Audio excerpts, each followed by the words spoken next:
Check 1 2. If you can hear me, let me know. I said it before, but I was muted.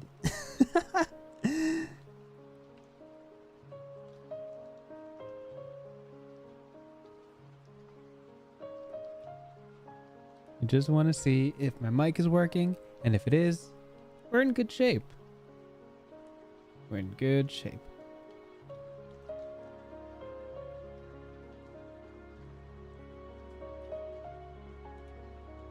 If not, no one will respond. Oh, awesome.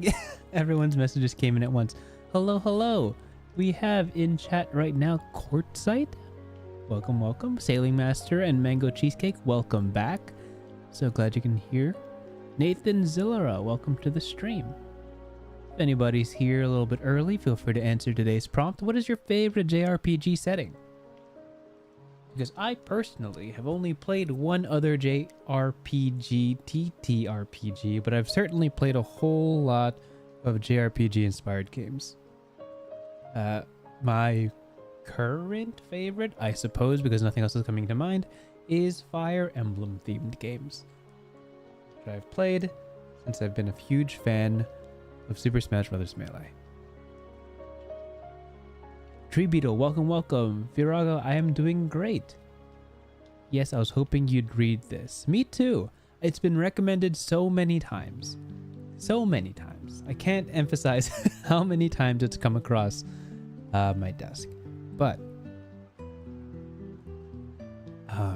it is certainly a pleasure. I'm old, so I choose Shining Force. Very fun games. I don't think I've ever heard of that.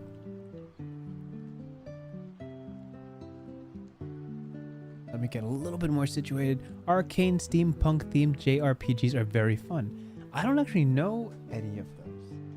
You know what? I'm gonna be honest. I don't know too many JRPGs.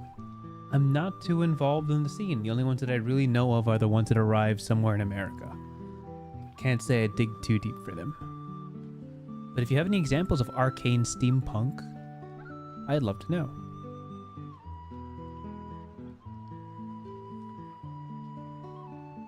Is that like Xenoblade or Tales series? Helix? I don't know what Helix is. They were on the Sega Genesis Mega Drive. Ooh, cool.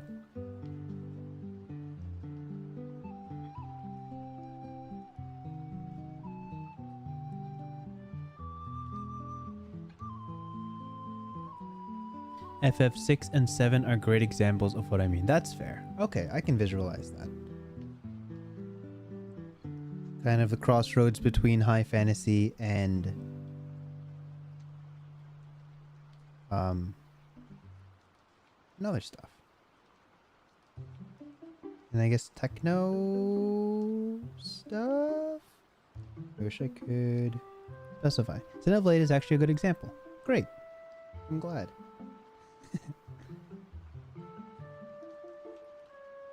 Alright, as we have 30 seconds left, I'm happy to say that I have way more energy this week than I did last week. Because last week, I was recovering from a trip across the Atlantic Ocean. And this week, I'm readjusted to the time zone. So I'll be happy to approach this with a couple more, with a bit more energy, as I was practically falling asleep during the last one. Unfortunately, it was not my best read.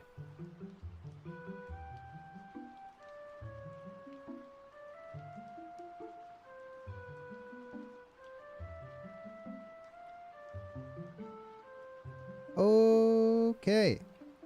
People who are here are here. And people who aren't here might be here soon. Today, welcome. Welcome everyone. As I bounce over to the next screen, and I hope it's showing exactly what I'm looking for. That's not it. That's me advertising on Twitter. Give me a second. Here, let's go to this. Hello and welcome. Actually, let's go to this, because why am I showing Chrome right now? I'm a professional. I'm definitely a professional at streaming. Welcome to a stream about the 25th game in the 99 More series, which is Fabula Ultima. If I'm pronouncing that wrong, I apologize. Is it Fabula? Is it Fabula? Who really knows? but this is a TTRPG, aka a tabletop Japanese role-playing game. We're going to cover the quick start of Fabula Ultima. And you know why? Because I've realized as I continue to do these streams that I'm really bad at covering very long books. I'm very bad at it. If a TTRPG has a 300-page book, I will probably get through 40 pages and not be able to just showcase the game as I'd like to. And it's happened on more than one occasion, and I'd like to avoid it in the future. So this PDF is 52 pages, a little bit more manageable. It is the bare bones of what you need to understand how the game plays, and I think that's perfect for a stream like this. That's only going to last for an hour and a half-ish. So let's get into what is this game, where you can find this game, before we get into the actual PDF, which I hear great things about. I have to emphasize that one, I'm gonna pronounce a whole lot of things wrong, and two, I've never read this before, but it's been recommended so many times. It showed up on my Twitter feed pretty much every single day, especially because this is an Ennie's award-winning best game of 2023. The Ennies is a pretty darn famous tabletop RPG awards ceremony, and this is the best game, the gold prize winner of 2023, which is a huge deal. It also won a silver award for the product of the year, and I don't know if I play this music it might not go through. I don't know, who knows. But as you can tell, it is very much rooted in many of the JRPGs we have all grown up with. It is an incredible work from what I can tell from just the glances at the art pieces and the screenshots of the book I've seen so far. Let's go through this little paragraph here and start the stream. Fabula Ultima is a tabletop role-playing game inspired by Japanese-style console RPGs or JRPGs. In Fabula Ultima, I feel like I'm using a very American accent while saying that. I'm sure there's a better way to say it. You and your friends will tell epic stories of would-be heroes and fearsome villains, set in fantasy worlds brimming with magic, wondrous locations, and uniquely bizarre monsters. Create your own setting together with 3 different styles as reference. Your group can freely shape the world as they wish, including powerful kingdoms, small villages, major historical events, and the people who inhabit these lands. A simple and intuitive rule set that invokes both gameplay and atmospheres from the most beloved JRPGs, all while encouraging players to proactively set goals and influence the story. No choices without consequence. A bestiary filled with monsters, demons, beasts, and more. From simple encounters to deadly bosses, our heroes will face many challenges. 15 classes to mix and match in order to create your favorite heroes. Inspired by video games, this modular growth system lets you design deep and unique characters. Choose your group type and embark on great adventures.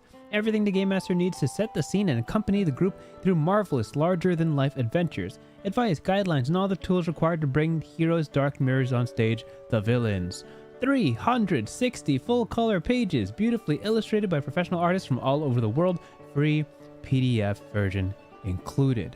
It's a game by, wow, I'm not going to say this name correctly, but I will try, Emmanuel Galetto, published by oneD Games in 2022. So this game is a year old, not counting all the testing that went before it.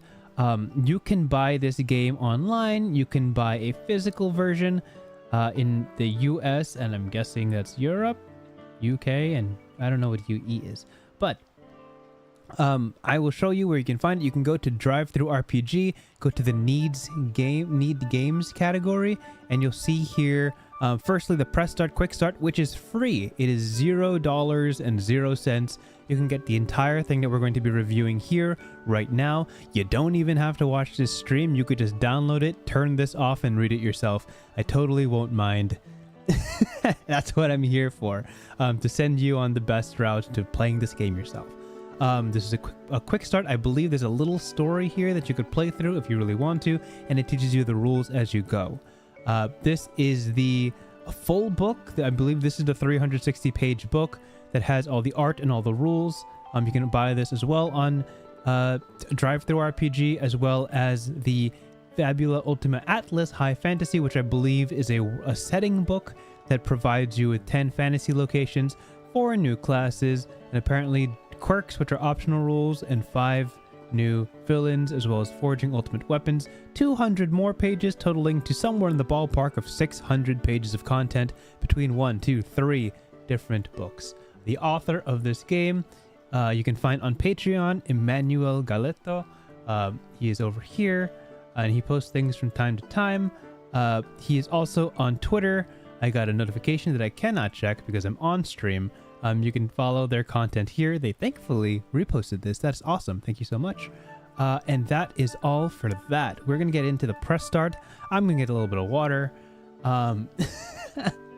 Thank you guys for reading. Let me check the chat real quick so I can catch up with what the heck you guys said while I was doing the intro for this game.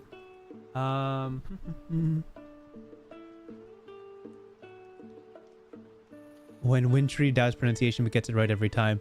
Hey, just for the record, Faraga, when I covered Ryutama, I called it Ryutama for the entire stream, and then I recorded the video for that game, and then I learned the pronunciation. So I re-recorded a bunch of that video's audio just so I would pronounce it correctly, which is Ryutama. So I really want to try to get it right when I can, because boy, would it be annoying to say the wrong pronunciation for an entire stream. Thank you for people wishing me back from vacation. I really appreciate it. What else is here? Have you played Baldur's Gate yet? And if so, who is your love interest? I have not played yet. I really want to, because everybody and their mother has recommended that game to me. From what I can tell from just the clips I see on YouTube, I have a really good feeling that Karlach is probably going to be one of my favorite characters, because I end up playing characters like that in D&D all the time. Okay. But Fabula is a very interesting beat. The people who I know who dislike it are the biggest Ryutama fans. Interesting. So so Ryutama fans and Fabula Ultima fans have bad crossover from what your comment is saying. Interesting. I'm curious how this is gonna go. Welcome to the chat. Lope and Square Peg makes games. Would you review Year Zero engine game? I don't know yet. I could check it out later.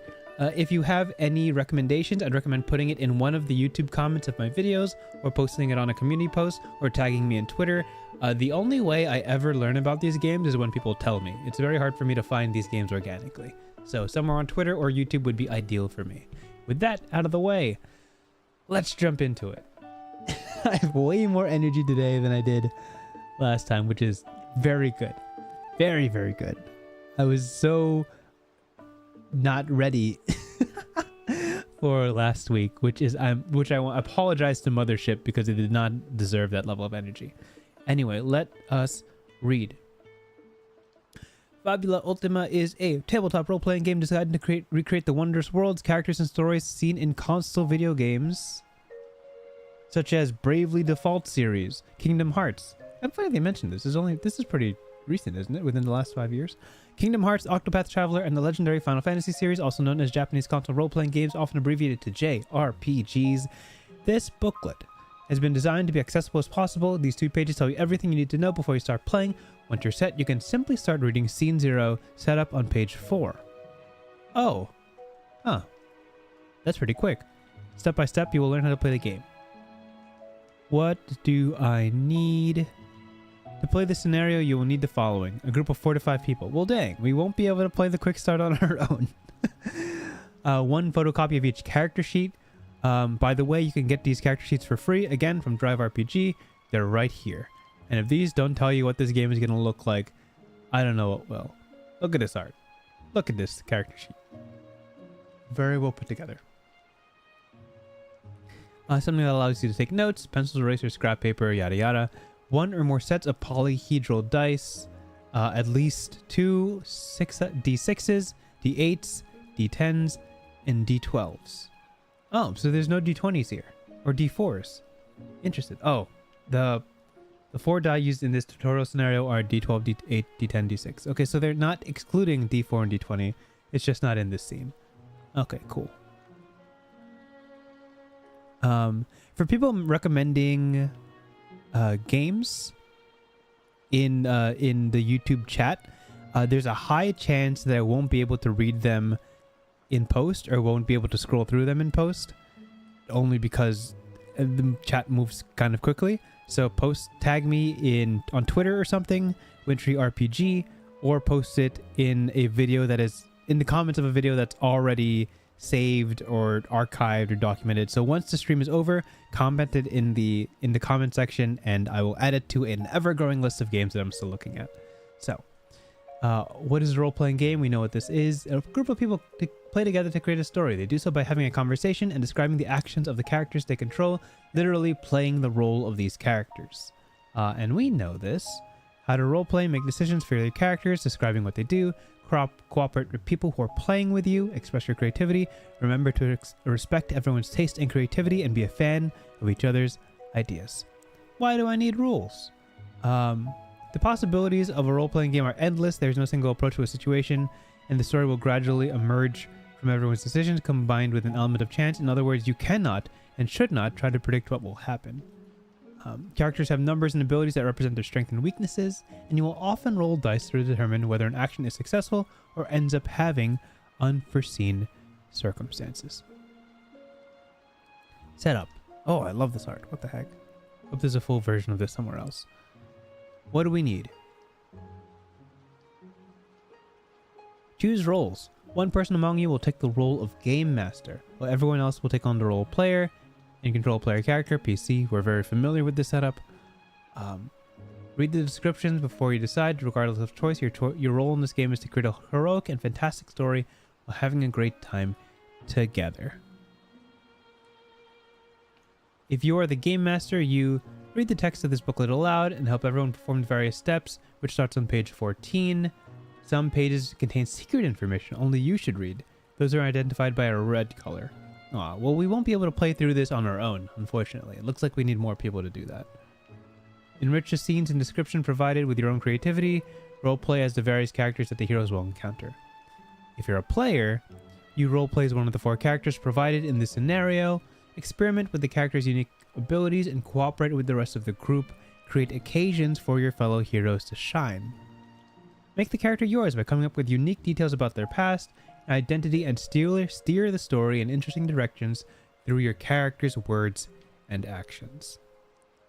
Well, if we can't play this game, maybe we could just pretend like we are and pick a character hypothetically and see what happens. In its full release, it lets you create a custom player character that suits the type of story you want to see at your table. For the sake of simplicity, this tutorial provides 4 pre-made characters. Oh cool, decided to help you learn the rules of the game and discover its potential. If you have less than 4 player characters, make sure one person plays as Blair Claremont. Well, we only have 1. So I guess we're playing as Blair Claremont. Blair Claremont. The perceptive heir to the throne of Denova, Blair can support allies in battle with words of hope and encouragement. When necessary, they can unleash powerful light element magic, curious what this is, against the enemy. Seems like a classic cleric, I guess? Cassandra, strong and agile, Cassandra is a former captain of the Sky Rider Force. Alright, now you're speaking my language. And a master of spear combat. She can weaken enemies and strike at flying targets using her elemental power. Seems to be an elemental theme going on here. Edgar, a young inventor who survived a mysterious incident. Edgar is clever and resourceful. His custom-made pistol can target multiple foes at once and negate negative status effects. There is a little bit of technology in this game attached to the magic. Pretending to play a that's cool. Solemn and imposing Levine. Avril Lavigne was a princess of the Kingdom of America. Levine was a princess of the Kingdom of Armorica, conquered by the Empire. Oh. Okay, so her kingdom was conquered. She can channel her life force into a massive greatsword. Yes. Magic swords. This is my kind of aesthetic. And is the most resilient member of the group. When you see this icon on your sheet, it means this part of your character is locked until you reach the listed scene. Don't look at it before that moment. Interesting. Let's check this out. Okay, so this is... So right here is 1. So we're going to learn this kind of one at a time. 1, 2, and 2, 3. And then there's a... Where's 4? 4 is here. 5 is here. 5 is here. 6 is here. 7, 8. Okay.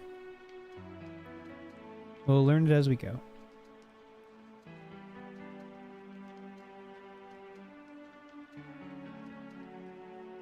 We have another example of it here. Well, she has an instrument. Maybe she's more bard-like.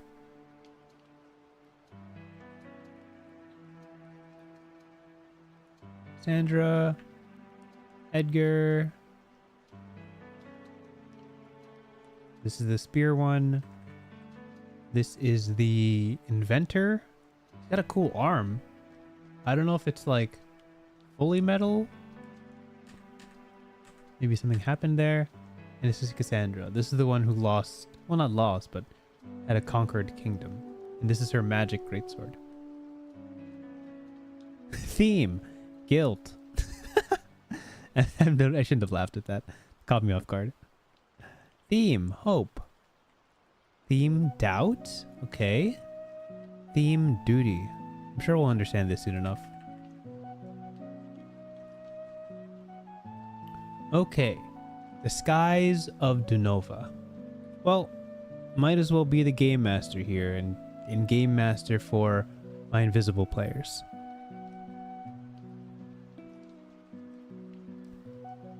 Our story begins. Actually, is there music playing right now? Oh, there is. Cool. Our story begins on a small airship sailing above the forest surrounding the city of Dunova. Piloting the airship is an old man named Leon, who begrudgingly accepted to transport you near the ancient ruins known as the crater of Megiddo, a once great city of magic that was devastated by a magical cataclysm in the past. Classic magic crater. The crater still provides many powerful and terrifying secrets, and troops from the neighboring Empire of Alonia have been spotted in the area. Why are our heroes headed there? Well, that's a question Blair Claremont can answer. Their father, King Roland, decided not to take action against Alonia, but Blair disobeyed his orders and gathered a group of exceptional individuals to personally investigate the situation. Okay, so we're flying. We're traveling with Blair. We're on an airship flying towards the crater of Megiddo, that is a magical cataclysmic crater. And troops from the Empire of Alonia are slowly sneaking in and I guess trying to uncover its secrets. Our goal is to investigate why they're so interested. At this point, ask each player to describe where their character is located on the airship and what they're doing. You are free to add details to the airship during the narration. Does it have sails? Does it have propellers? What does Leon look like? Okay, well, let's set the scene. We are playing as Blair Claremont. They seem like somebody who would enjoy the high heights of the skies. They're probably playing a lovely tune on their instrument. I'm assuming that's a harp. That fills the air with a sort of light, cheerful tune. Even though they're approaching something rather dangerous, I think they're the kind of person who would try to lighten the mood. They are the child of a king, so there is a bit of regality to the way they're handling the situation, some sort of poise. But as a person of the people, Blair is doing their best to accommodate the adventures that they've brought along. This airship actually has no wings. This airship runs entirely on a propeller made from a giant helicopter seed. So it spins above them and picks up the air that allows them to navigate in all directions.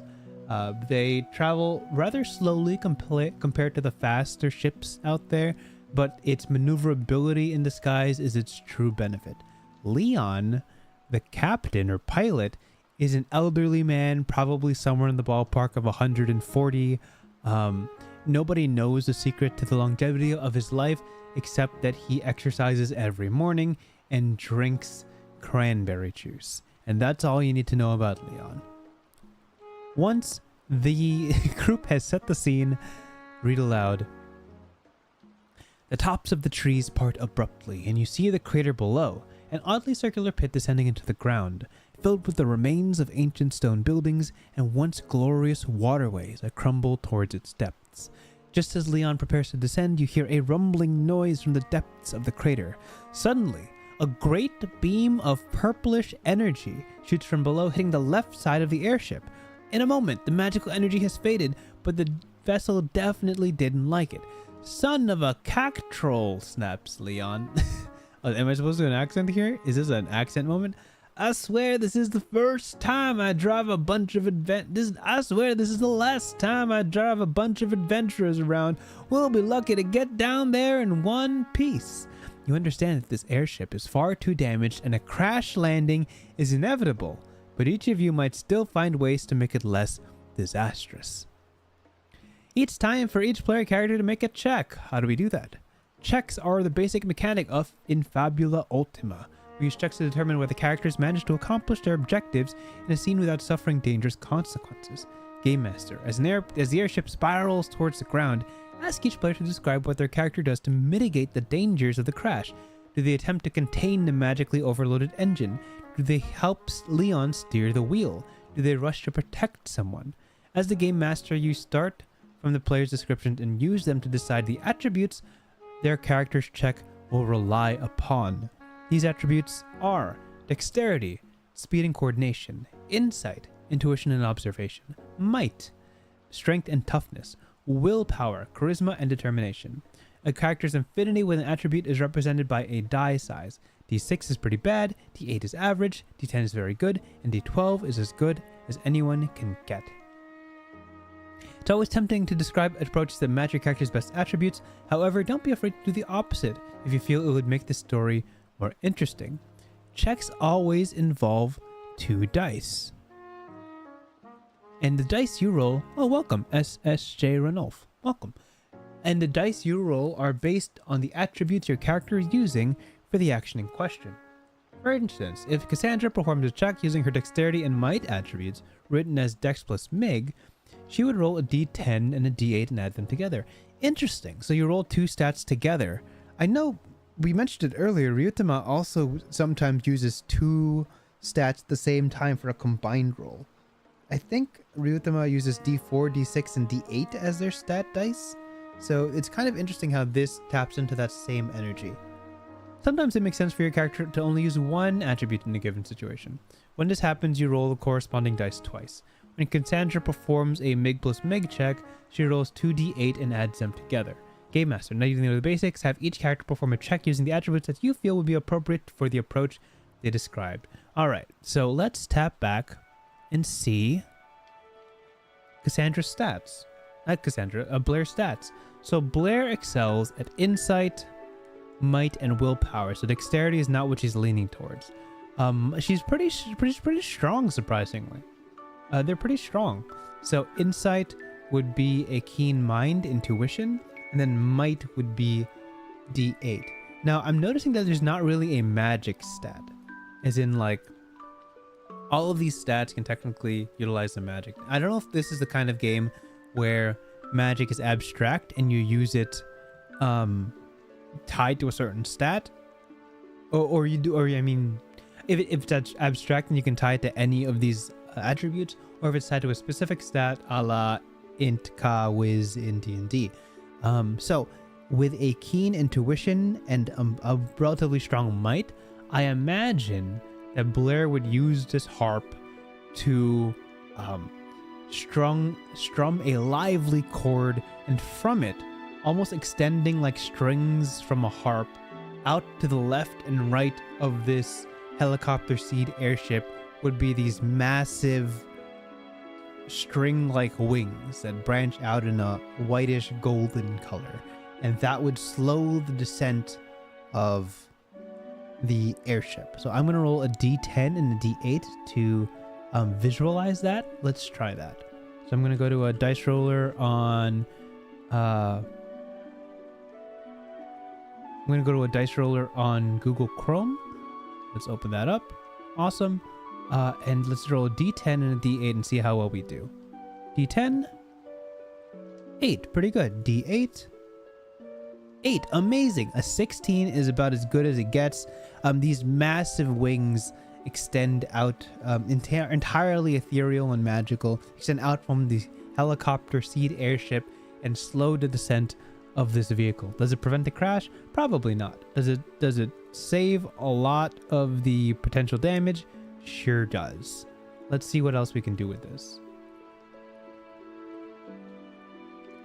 Okay. Checks have a difficulty level, an abstraction of how critical the check is within the scene, and how hard it is to accomplish the objective. Well, we rolled a 16, so that clears 13. We didn't set a check for this, a check difficulty level. So we'll just assume that we went for the hardest one because a airship is crashing out of the sky, and we successfully passed it. Difficulty level of 10. Great, we beat it. Fantastic. If the result of a check is higher than or equal to the difficulty level, it is a success. Great to know. Can also be a fumble or a critical success. A fumble happens when both dice in the check show a 1. Wow, that's really hard. That's really hard. The odds of that are really, really low. This is always an automatic failure and should be narrated as a stroke of bad luck. Like, if you imagine, like, a D8 plus D8, the odds of a 1 on both dice is 1 out of 64. That's incredibly unlikely. It's like way lower than just rolling a nat 1 on a D20. A critical success shows when both dice show the same number, and that number is 6 or higher. This is always an automatic success. That's exactly what we did. We rolled a double 8, so we definitely got a critical success in this situation. Simply put, you get a critical success if you roll a double 6, double 7, double 8, double 9, double 11, double 10, or double 12. I don't know why I switched the order of 10 and 11. Modifiers. Sometimes a check includes modifiers, such as a +2 bonus or a -1 penalty. Remember to add or subtract them from your total when determining a success and failure. We did not need that. Great. Consequences. Look at the outcomes of the various checks and use them to describe the fate of the airship. The impact is inevitable, but if at least 2 checks were successful, you would describe the group managing to contain the damage and preserving most of the hull's integrity. For the sake of the tutorial, every character who'd failed the check suffers 1 status effect among the following: dazed, shaken, slow, or weak. So these are the conditions, or status effects, I guess, in this game.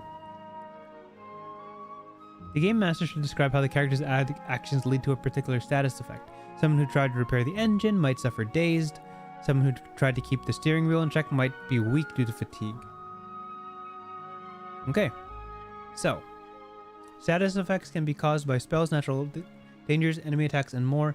Each status effect temporarily lowers the dice size of 1 or more of the character's attributes. Dazed lowers insight. Enraged lowers dexterity and insight. Poisoned lowers might and willpower. Shaken is willpower, slow is dex, weak is might. Interesting. So is there a way to note that on the piece of paper? Oh, there is. So right here. So if you... These obviously aren't fillable, but if this box is checked, can it go below D6? Actually, that's an interesting question. Yeah, okay, here. You can never go below D6. Good to know. So, oh, this is a great way of showing it. So if you check this box, basically use 1 dice smaller, and then if you check this box, then both of these are smaller. There's no real way to change this number elegantly on a piece of paper, I suppose.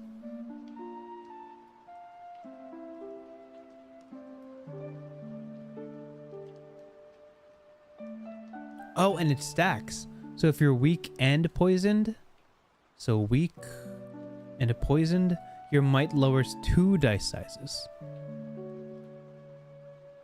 Okay, so Levine's D10 becomes a D8 and then becomes a D6. And then learning how to recover will come later. Great. Scene 1 ends here. Okay. Traits and bonds. Let me get some water real quick.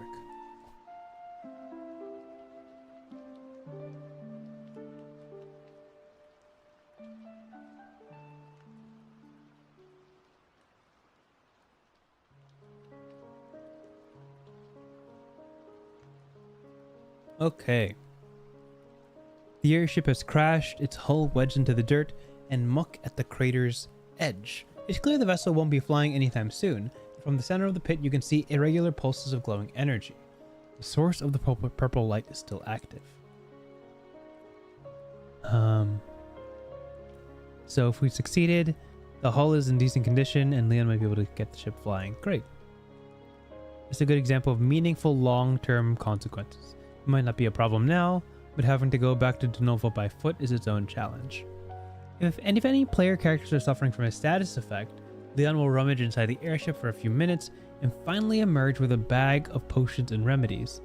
All player characters immediately recover from all status effects. Great. So this is kind of like if you got a status effect, this will just fix it for the sake of the tutorial. Leon looks at you, scratching his head. Well, this is a mess, all right. Pretty sure you've got your work cut out for you down there, too. He nods towards the center of the crater. I'll survey the damage and see what can be fixed. Might need a hand or three later, so you better get back here in one piece. In fact, the best way you can help right now is by shutting down whatever caused that beam of light. I'm no adventurer, so I'll gladly leave that to you. This sudden crash landing wasn't what the heroes had in mind when they left Denova, but things tend to go in unexpected ways when you're the protagonists of the story. Speaking of which, it's time to know the player characters a bit better. So we're going to go over in section 2, traits. So that's this, traits and bonds. Okay, good to know.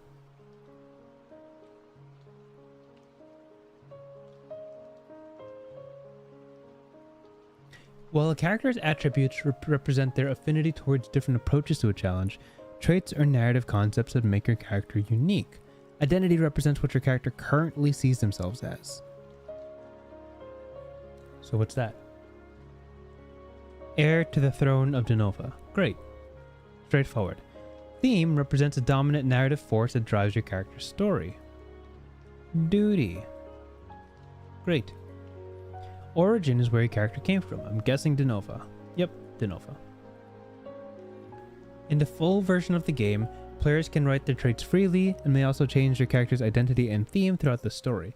This constant process of change, growth, and transformation is among the most important aspects of Fabula Ultima.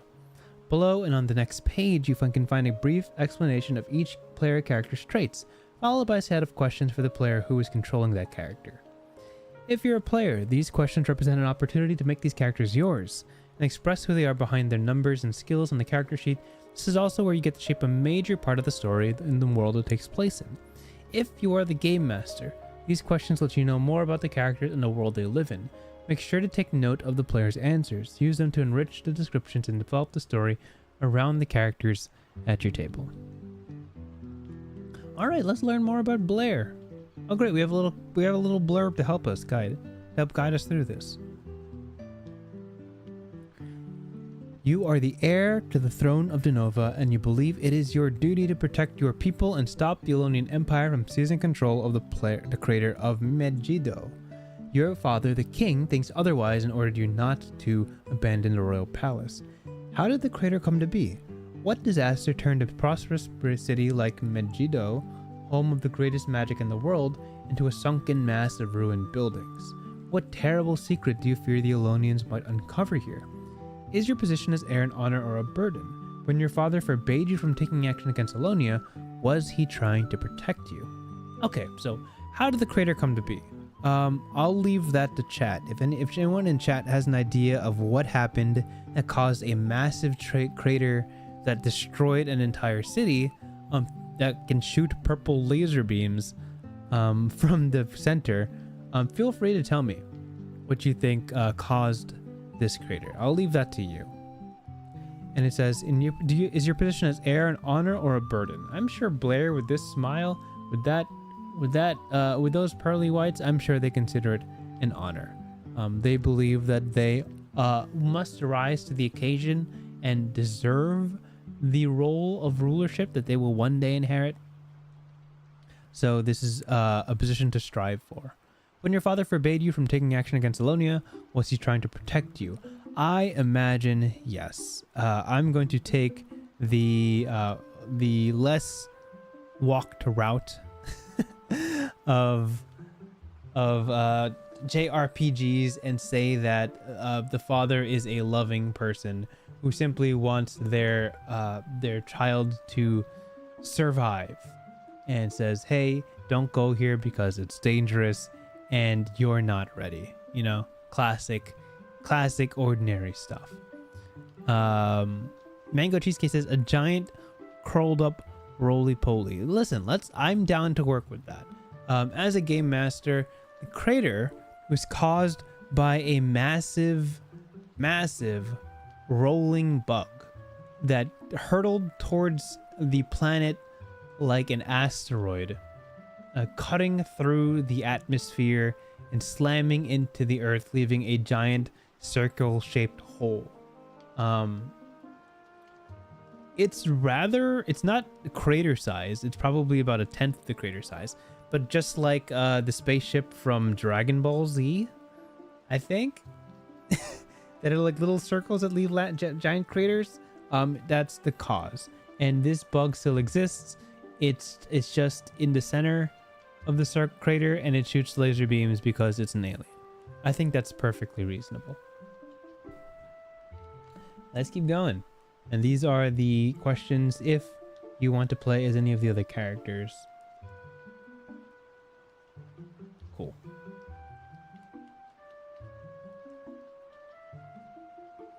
Bonds. The character's traits define who they are. Courtside. You have a great list. You have a great suggestion, but you were beaten by giant roly-poly. But we can read it. Courtside. The city was built harvesting the veins of the earth for magical materials. An explosion happened because of maybe magical weapons testing or an industrial accident. That makes sense. A city striving to reach higher than their current limitations, and it has explosive consequences. Totally reasonable. Okay, so bonds. A character's traits define who they are, but to grow stronger, heroes need connections. They need to feel emotions towards others. In this game, this is represented by bonds. In the full version of the game, each player can have up to 6 bonds. In this tutorial, the limit is 3. Now that the players have had a chance to see each other in action and have answered questions about who they are and why they are, each player character should create a bond with one other player character. Choose someone that left an impression on you during the first scene. This bond starts with one emotion. Okay.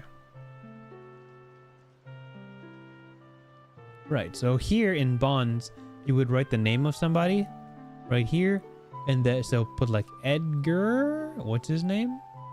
Edgar. Yes, exactly.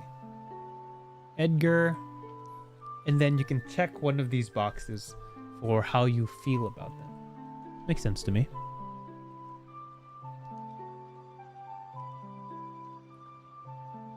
A bond can have up to 3 emotions,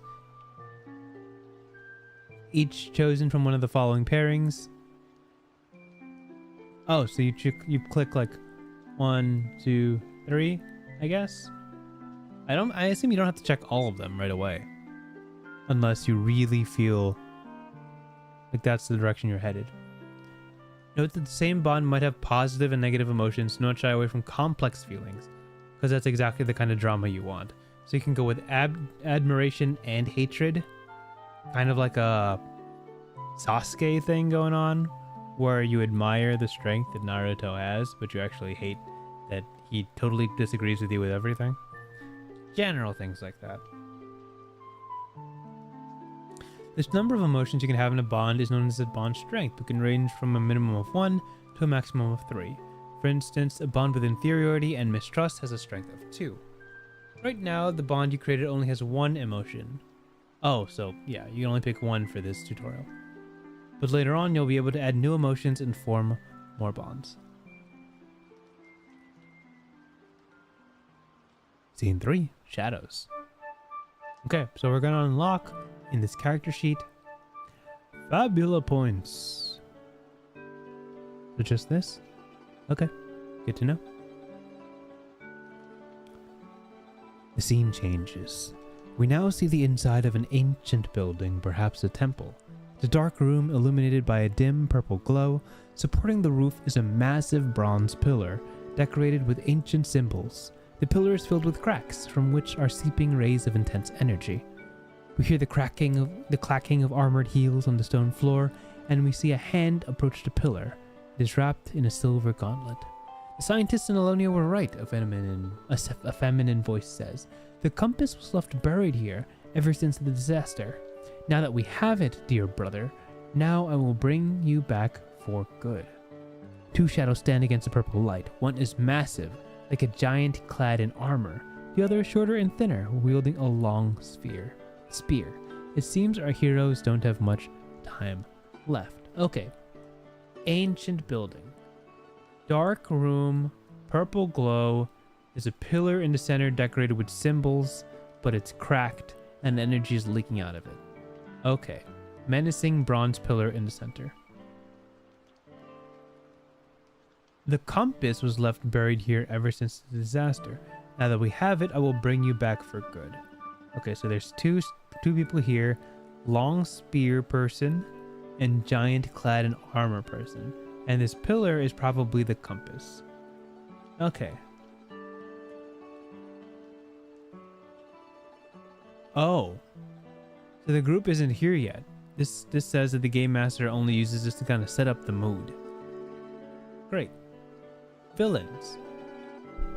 In Fabula Ultima, villains act as the player character's dark mirror, formidable antagonists whose actions are placing the world in danger. Villains follow a few special rules, but we'll deal with those later. Fabula points are what makes the player character special. A freshly created PC has 3 points. Afterwards, you gain 1 point whenever you fumble a check, and whenever a villain enters the scene. Interesting. Since the Game Master scene just took place featured 2 villains, every player character now has 5 points at their disposal. Take note of this. So you would put 5 points here.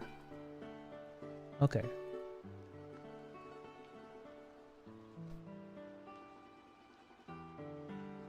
Spending Fabula points. From now on, PCs can spend Fabula points in the following ways. After performing a check, if you didn't roll a fumble, you may spend 1 point to invoke one of your traits, identity, theme, or origin, and re-roll 1 or both dice, and use the new rolls. After performing a check, spend 1 point to invoke one of your bonds, and add the strength of that bond to the result of the check. You can only do this once per check. When you invoke a trait or a bond, you explain how that element helps your character defy destiny. Ooh, I like that phrase. Defy destiny. So the ways you can modify your rolls is to spend a Fabula point to re-roll, or add the strength of the bond. So it's either a flat bonus or a re-roll, and you do that by either invoking something about your character's past, present, future, or invoking one of your friends with the check. So if you're the emotions you feel towards another player character can add a bonus to this bond. Interesting. Okay, I like that. It kind of ties the mechanical aspects of this bonus to either your backstory or your party. And I always like inter-party mechanics, ones that kind of force you to acknowledge some of the other players and involve them in what's happening in the scene. It's a great way to do collaborative storytelling. I dig that. This is talking about meta knowledge, I'm guessing. So like technically the players know what the villain is like, but the player characters don't. So don't act like you know without your character actually seeing. Great. The Descent unlocks number 4. Oh, we're moving. Okay, let's look at number 4. Number 4 is here. Hit points and mind points. And now let's return to our heroes. There's no clear path towards the bottom of the crater. The place is littered with rubble, collapsed buildings, and shattered columns. The whole area whispers of the lives that were lost here. A maze of ruins bathed in an ominous purple light, coming from a large building several hundred meters below where you are.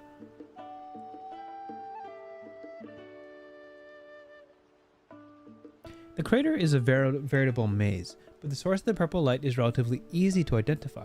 Still, can the players manage to get down there unharmed? When several characters work together towards the same goal, the game master can require a group check. The group decides which PC acts as the leader. This person will be the last to perform the check, and the result will determine the consequences of the action. Interesting. The leader describes their approach, which allows the GM to establish attributes and difficulty level.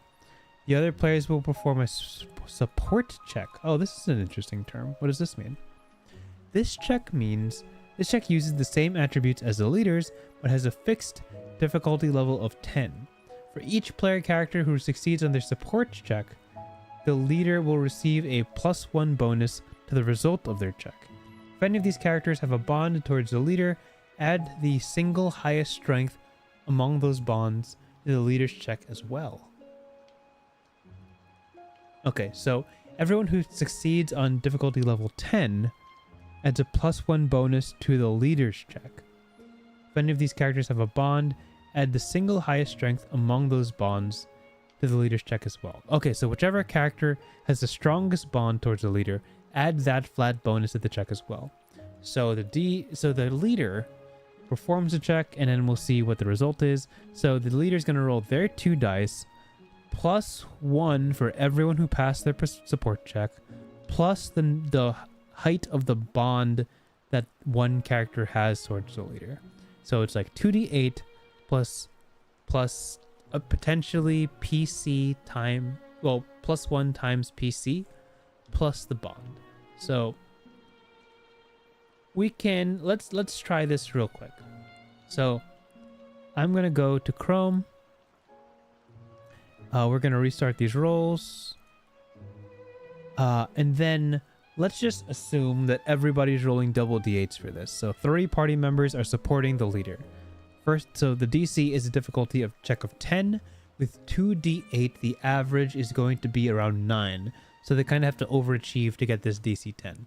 So here's the first PC support. That is a failure. Here's the second PC support. That's a pass. So that's a +1 to the leader's check. Here's the third support. That's a failure. So there's a +1 support check. On top of a bond, let's just pretend that the bond is 2. So the leader will have a +3 to this roll, and this will determine whether the group check works. I'm going to roll a d6 and a d10 for the leader, and we're going to add a +3 to it, and the goal is going to be... Does the PDF have a recommendation for this check? We suggest a difficulty level of 13 for the leader's check. So on a d6 and a d10, the group leader has to roll 13 minus 3 and a 10 minimum. So we'll roll the 6 first. A 5. So the leader has to roll a 5 or higher to succeed on this. 5 or higher on the d10. 3, 2, 1. 6. Perfect. They pass just barely. And that's how a group check would go.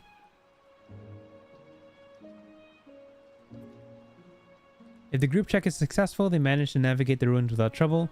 Read the explanation, hit points and mind points, and proceed to scene 5. Hit points represent fighting spirit and resistance to fatigue. If you have at least 1 HP, you're still good, but if they reach 0, you might be facing very serious consequences. Mind points represent the character's ability to focus, use magic, and perform special moves. If they reach 0, there are no consequences. Each character begins the game with maximum HP and MP.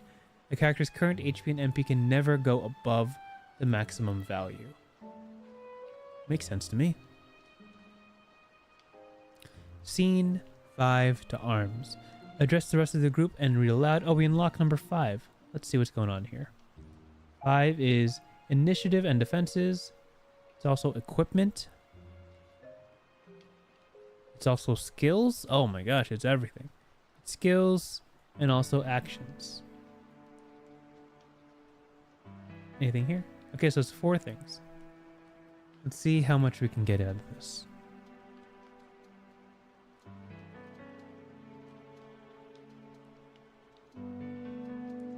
Despite some difficulties, you manage to reach the lower level of the ruins. The source of the purple light grows closer and closer, and you can see it's a dome-shaped building a few blocks away from where you currently are. Strewn amidst the rubble, you notice the remains of several Alonian Magitech soldiers. Some lie motionless on the ground. Others hiss and shake in a shower of sparks as they wander the ruins. Looks like whatever magical energy damaged your airship also ended up irreparably frying the magical cores inside these constructs. Suddenly, you see a small, cloaked person running towards you, chased by a one-eyed winged monster. She screams, "I'm just a merchant, please help," in a young girl's voice, then rushes past you. She clearly wants to make sure you stand between her and the monster. The sudden movement also draws the attention of two of the less damaged Alenian troopers, which slowly drag themselves towards your position. Looks like you'll have to fight. During the scene, you'll learn the basic rules of conflict scenes, the most exciting, tense, and challenging part of Fabula Ultima's gameplay. Let's see how they work. First step is determining which characters are involved. In this case, it's going to be the PCs against one Hexai and two Alonian troopers. Any other creatures present, such as a cloaked girl named Olivia, can still be part of the narration but will not perform actions that influence the outcome of the conflict. Makes sense. Initiative. To determine which side has priority, we perform what is called an initiative group check. This is always Dex plus Ins check and follows the standard rules for group checks, but each player character must apply their initiative modifier to the result of their check. For instance, players' initiative modifier is -2, so they will subtract 2 from the result of their check.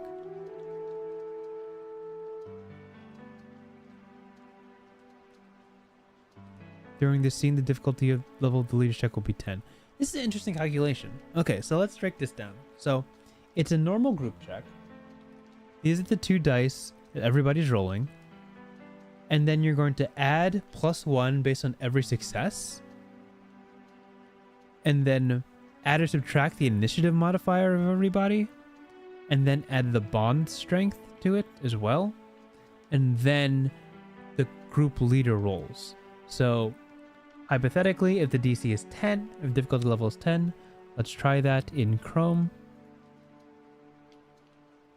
Let's see what this looks like. Let's just assume D8s for everybody. So first roll has to be 10. Successful. Second roll has to be 10. Fails. Third roll has to be 10. 9. Okay, so one success is a +1. One success is a +1. The bond strength, we're assuming +2. That's a +3. And then if we go to the character sheets, initiative modifier. Let's see this. For Blair, it's a minus. For Claire, it's for Blair, it's -2. For Cassandra, it's -2. For Edgar, it's -1. And for Levine, it's -3. How does anybody? Why are they all so low? What am I not following here? Oh, each player character must apply their initiative modifier to the result of their check. Okay, so it's not a cumulative thing. So, does anyone fail on this? No, the other person, the success rolled a 15, so there's no changes. The +1 and a +2, so there's a +3. Blair is a -2, so it's going to be a total of +1. The difficulty level will be 10, so I got to roll a 9 or higher on a Dex and Ints. And their Dex is D6, and their Ints is D10. So I'm going to roll a D6 and a D10 for this. D6, the goal is to roll a 9 total. So D6. 2, I need a 7 for this.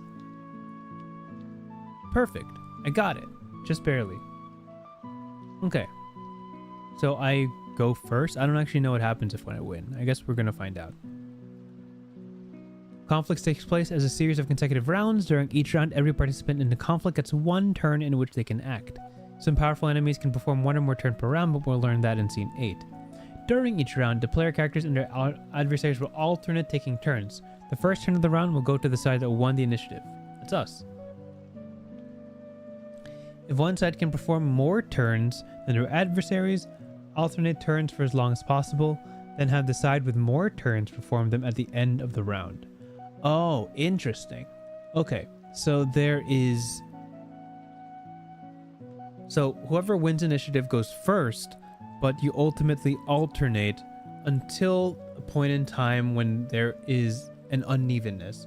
So if there's 4 good guys and 3 enemies, since we won, we would go PC, enemy, PC, enemy, PC, enemy, PC, and start that over.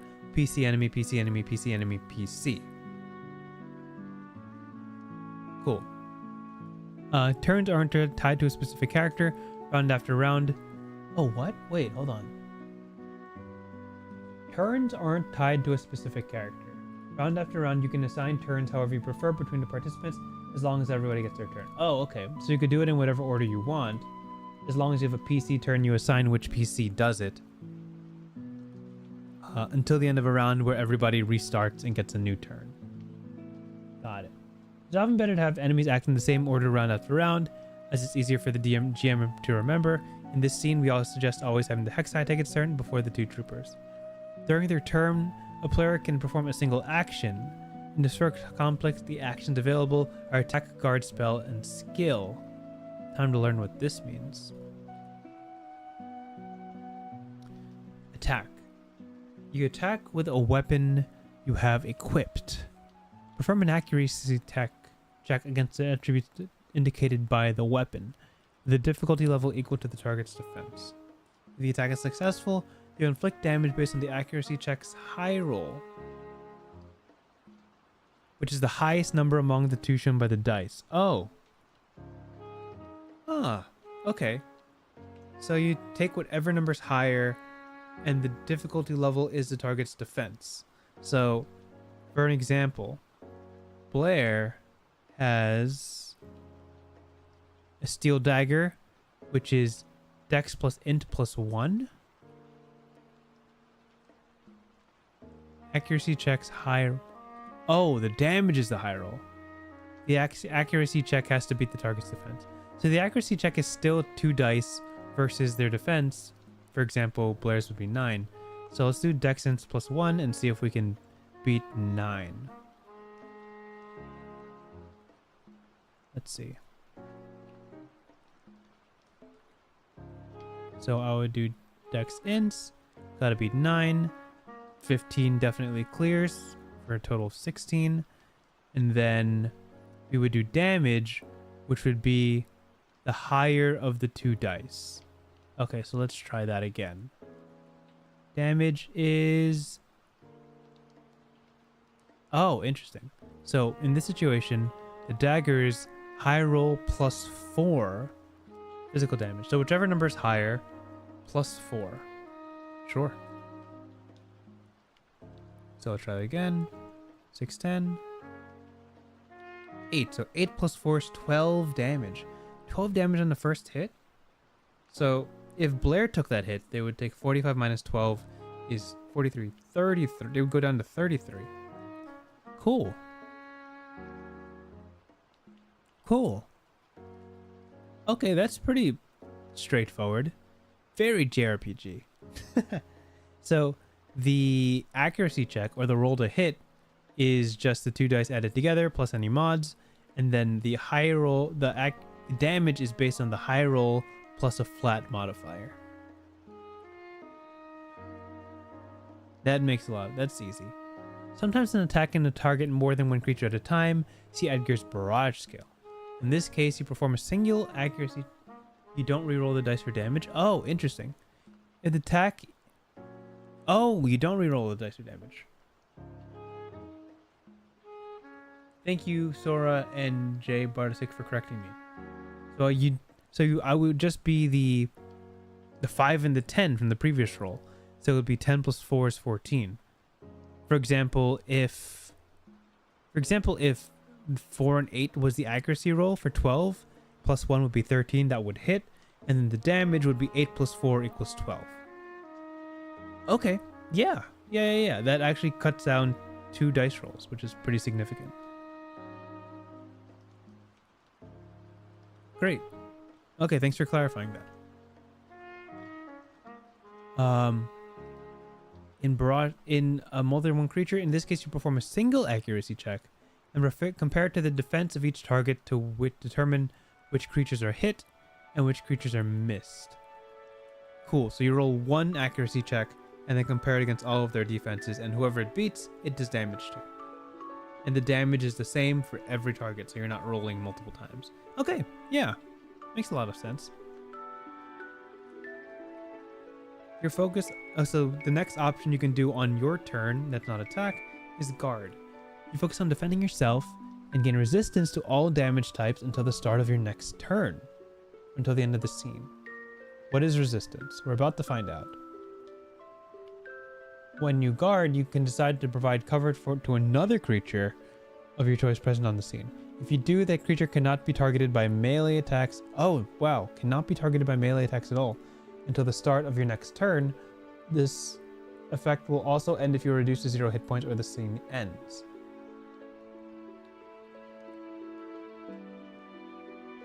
Okay, so you can guard yourself and gain resistance, or you can guard somebody else and make them immune to melee attacks.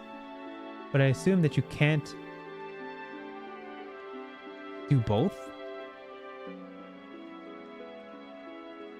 Or maybe both. I think both effects take control, right? Both effects come into play. So you can gain resistance for yourself and also cover another creature on the field. I think they're not mutually exclusive. Because then it would say you may decide to instead provide cover. So you get both of these effects, which is pretty good. In this tutorial, creatures can have or receive 2 types of affinities towards various damage types: air, bolt, dark, earth, fire, ice, light, physical, and poison. So resistant, as we would know,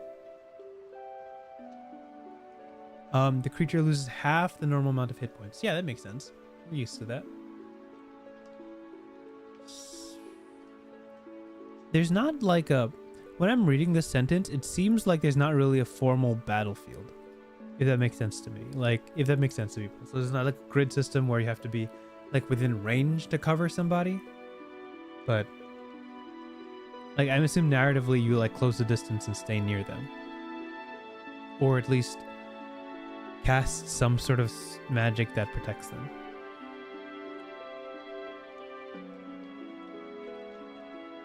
Spell. You cast one of the spells you know, depending on spending the appropriate amount of mind points. Spells always list the type of maximum amount of targets it can affect. If you use a spell more than one target, the MP cost will increase proportionally. Oh, interesting. So the more people you target, the higher the MP spend. For instance, a single use of Blair's luck spell can target up to 3 creatures, but it costs us 10 mind points per target. Okay. Makes sense. Sora Loudwater says, there is no battle map in this. Sure. Makes sense to me. Offensive spells, some function similarly to attack. They require a magic check that compares to the magic defense. Yeah, I saw that. So there's defense and there's magic defense. Kind of like a Pokemon-esque effect where they have defense and special defense. Okay, so here would be Blair's magic. So int plus WLP, so willpower. Insight plus willpower. HR plus 15. Oh my gosh, this is hefty. That's a huge amount of damage. If you're talking action economy, just triple it, right? Let's try this. Insight plus willpower. So we're gonna roll to hit DC. Let's assume a defense of 9. Insight is D10. Willpower is D8. Okay, let's roll this. And we're assuming an armor defense. We're assuming a magic defense. What is her? Oh wait, magic defense is kind of higher. I think in this guide there is like a stat block, right? Let me find out. Because I kind of want to see how this works. Okay. Trooper, magic defense 10. Hexai, magic defense 7. Okay, so in general, Defense 11, defense 7. Okay, so the upper half of this is magic defense 10. We're gonna pull, we're gonna do a full Blair here, and do 3-person Lux. That I'm gonna spend 30 of my, 30 of my 60 mind points. So that's like half of what I've got. And I'm trying to beat difficulty level 10. So is D10 plus D8. Let's do that. Click, click. D10. I can't reach one of them. Okay. I'm aiming. Oh, wait. Is there a modifier on this? Modifier. Have I failed already? There's no modifier, so there's no +1 on this. So I'm definitely missing the troopers, but I'm gonna aim for, I'm gonna try to hit a 6 or higher to hit the Hexai. 6 or higher? 5. I missed. I missed entirely. But the hypothetical damage, if that connected, would be highest roll plus 15 would have been 20 damage. Dang, 20 damage on each of them. And they have, as I bounce back, I'm just kind of trying to wrap my head around the numbers here. They have 50 hit points and 60 hit points. That's quite a lot. I actually have no idea how balanced this is, but I guess with 4 other PCs, you're eventually going to whittle them down. But that's interesting. I do like that.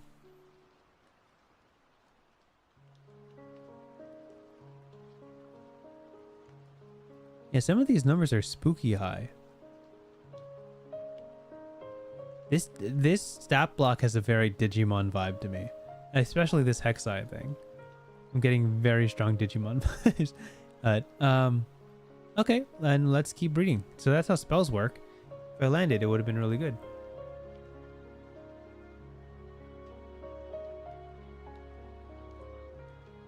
Let's see. Skill. Use a skill that requires an action to activate, such as Blair's Encourage or Levine's Shadow Strike. Oh, what's up? Skill. Okay, skill. Encourage. During a conflict scene, you may use an action and spend 5 mind points to choose another creature that is able to hear and understand you.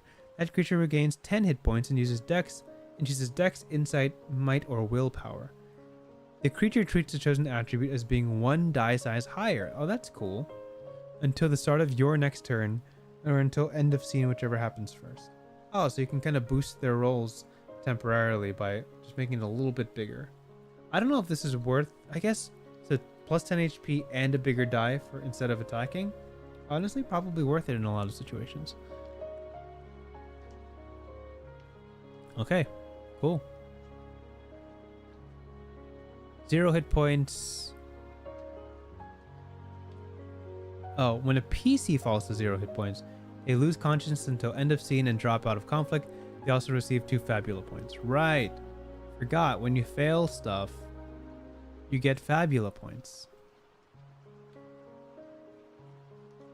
Oh, no, when you roll a fumble. Never mind, it's not every time. When you roll a fumble.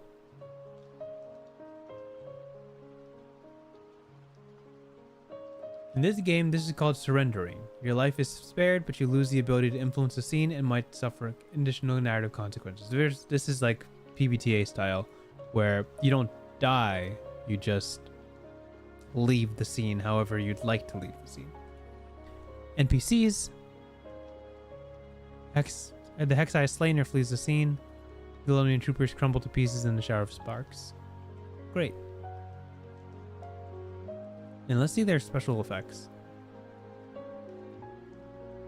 If the trooper's 30 hit points or less, targets hit by its halberd strike also suffer the slow status. Oh, cool. So there's like as it gets lower, it gets stronger.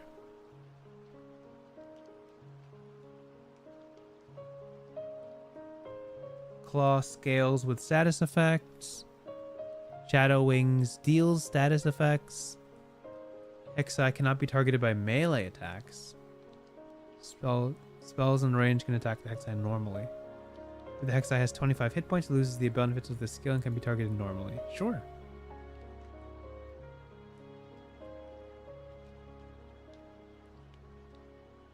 Great. Enemy tactics. Cool. This helps clarity for your players on what's happening.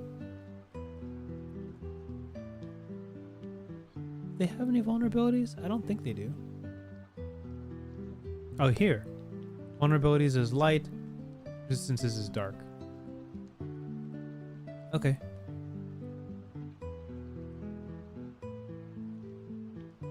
And these are all tips. Great. Scene 6, Olivia. How much more is there of this? I'm actually curious. So I know.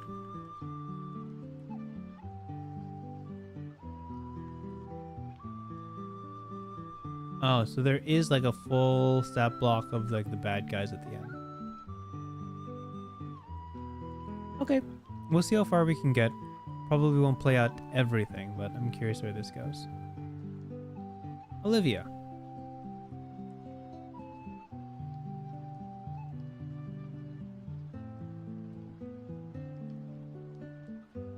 Okay, so close of scene.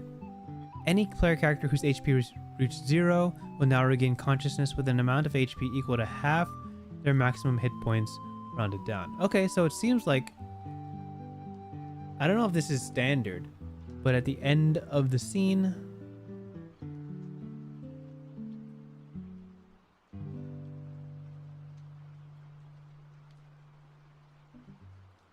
Oh, maybe Olivia's the person that heals us. I don't actually know how you normally get up after going down to 0. A girl pulls back her hood and 2 round ears emerge from her hair, similar to those of a bear. She says, "Howdy, thanks for the help. Name's Olivia, traveling merchant, and if you're interested in business, I might have a thing or two in my backpack." What is Zenith? Currency. Sure.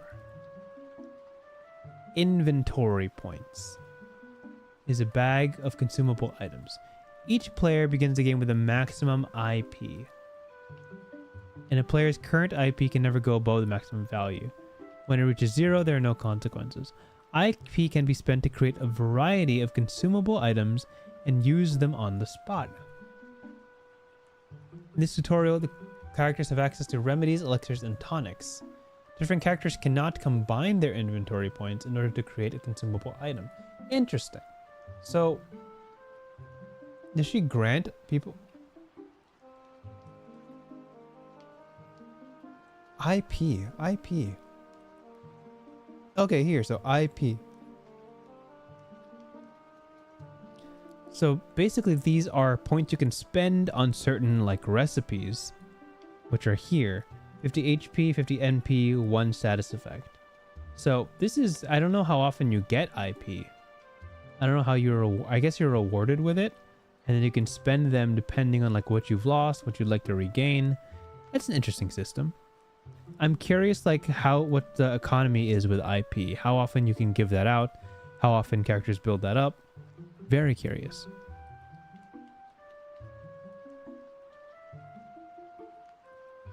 IP can be recharged when you're inside a settlement or when you have access to a merchant such as Olivia herself. Normally the cost is 10 Zenith per inventory point, but prices may vary. I'm assuming this changes once your players have an enormous amount of Zenith.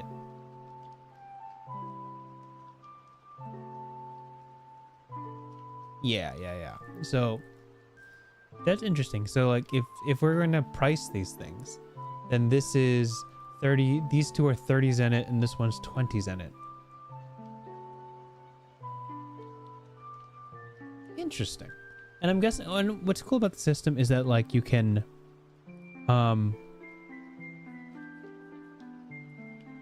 learn more recipes, I suppose, as you keep going, right?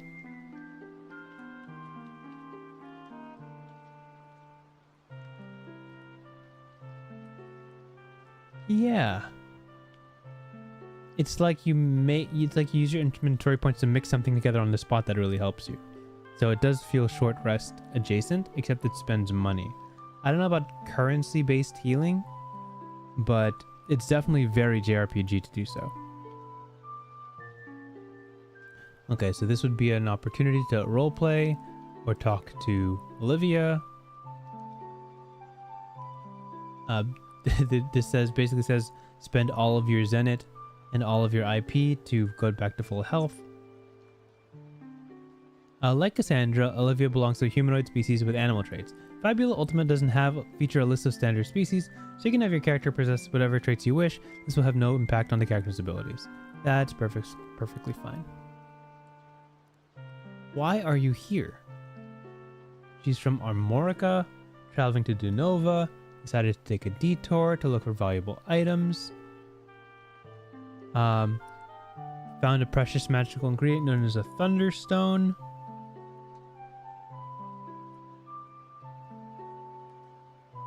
Elemental stones are one of many marvels created by the people of Megiddo.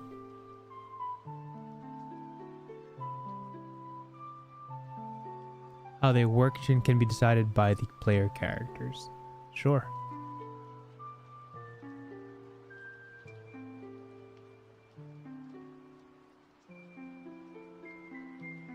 Oh yeah, this is what they mean by the cost of IP fluctuates, kind of depending on the town you're in or the mood of the merchant.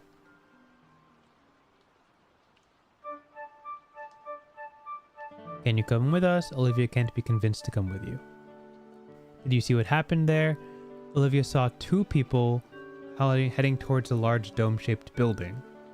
So a woman with a cloak and a massive person in armor. If Cassandra's present, she will realize the description of the white spear matches the weapon used by her mentor, Desdemona. If she has more details about the woman, Olivia will say that her armor didn't look like that of an Elonian soldier. In Hassa, no, if I didn't have to wake up at 4:45 a.m., I'd say and watch. Don't worry. Thanks so much for watching this long. This VOD will be up after the stream's over, so you can pick up where you left off. I'm going to try to make it to the end of this PDF because I think it's possible, so I don't blame you for leaving. Have a good night. Upon seeing the two, Olivia thought it'd be better to hide. When the beam of light rose from the crater, she was inside a nearby building. Sure. So, Cassandra's former mentor, Desdemona, is here with a magic armor person. Examining the damaged troopers, Levine will recognize the automatons as part of the force that attacked Armorica.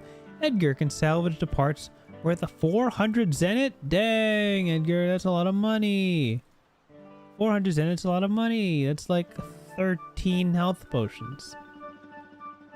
That's crazy. Searching the ruins. You search the ruins. You choose what you want. Interlude. Alright. So, situation. So we go to section 7. Inventory. Objective. Study. Oh, so study here. Well, let's find out actually. Situational mods. Depending on if the situation inconveniences you or benefits you. Enjoy the rest. And Hassa says, enjoy the rest of your read, Wintry, and chat. Much love and respect. Nice having you here. Thanks for coming by again. Appreciate it. These are like, I don't know. This makes a lot of sense. It's just the same thing as raising the difficulty level of a situation. Opportunities.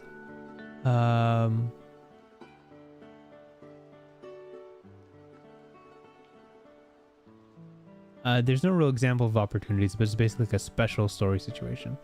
Oh wow, that's it says right here. I literally just said there were no example opportunities. I'm eating my words. The next check has a +4 bonus.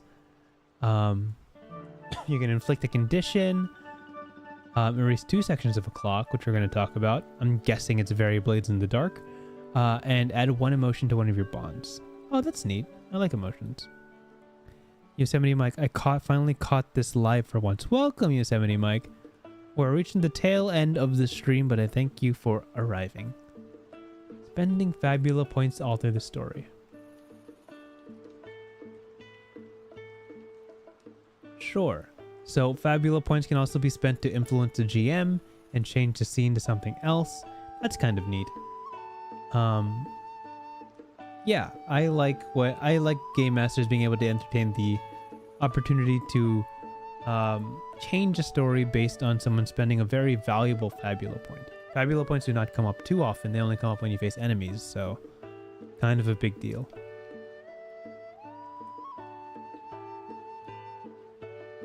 An example, declaring that the villain is secretly a PC's father.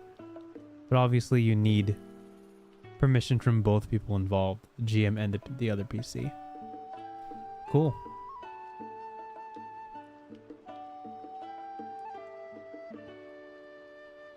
Allies is... Dr. Fail says, been looking for a bit, but I wanted to pop in and say thanks for doing this series. It's great to learn about new systems to try out, and you're very relaxing to listen to. Thank you. I try to be. I feel like a lot... I try to avoid being sensationalist when I read these and try to just enjoy what I enjoy. Obviously, I have things I enjoy and things that other people enjoy, and I'm hoping to be exposed to all of them. So, every person who drops by this stream, I really appreciate. Thanks for listening. Continuing with this, an example of allies is someone who deals 10 damage every round, takes 2 hits. Very, very simple. I guess the system is encouraging not to make allies too complicated, which I totally understand. I've run enough D&D sessions to understand that. If a narrative element deals damage to a single creature, it should deal 20 damage to an appropriate type. Otherwise, it deals 10 damage to each. I don't know how much these numbers scale up as you... Is there a leveling system in this game? I'm very curious. Narrative element, elemental tricks, sure. Conflict actions. We already know this. You can spend... Oh, in conflict, you can spend inventory points to provide these items. That's interesting. I thought it was only an out-of-combat thing, but I guess supposedly you can make these in combat as well. Objective... if you've played Blades in the Dark, you understand this concept. Basically, as things get more complicated, or if you're working towards a complicated goal, you can have people roll multiple checks to achieve that. And the better the roll, if you roll well, the clock will fill up. If you do badly, the clock will decrease. And it's kind of a long-term tracker of how well you're doing in terms of how far the scene is moving forward. Yeah. And these are just general rules on how to do that.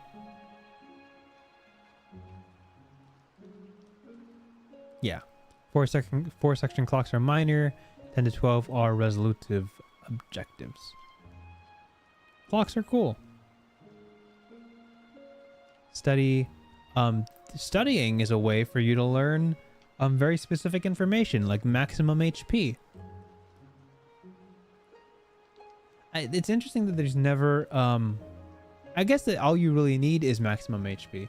There's no way to learn current HP according to this. But if you're diligent in your tracking of damage, you can probably figure that out. This seems like something you do right at the start of a fight. And... hopefully it helps. Ints plus ints. 16 or higher is almost impossible for an ints plus ints.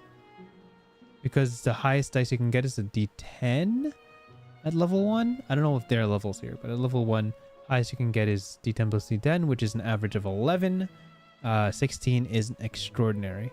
But I feel like just 13 is probably really good for the fight. Okay. Final battle. Well, let's talk about the final battle as we're closing in at the end. You make your way through the ruins at the bottom of the crater and towards a large dome-shaped building. From up close, you can see it's made of stone and brass, streaked by vertical gaps glowing with purple light. It resembles an engine more than it does a building.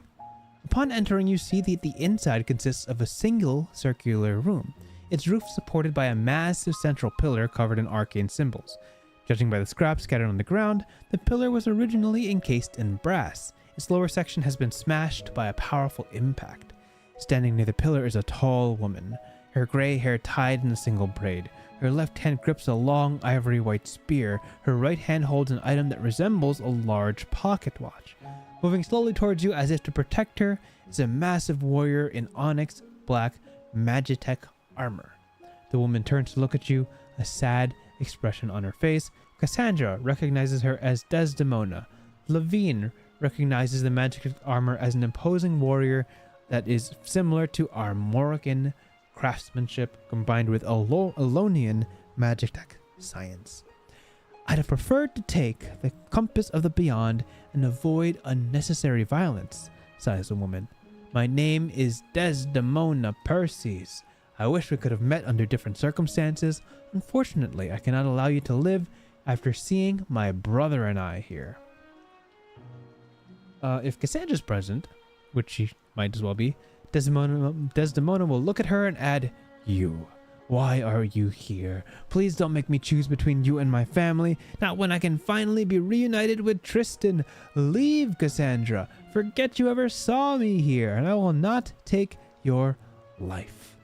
The final conflict of this scenario is about to begin. The PCs are facing Desdemona Perseus and her brother Tristan, whose spirit has been brought back from the dead and is trapped inside a powerful magitech body. Ooh, twisted.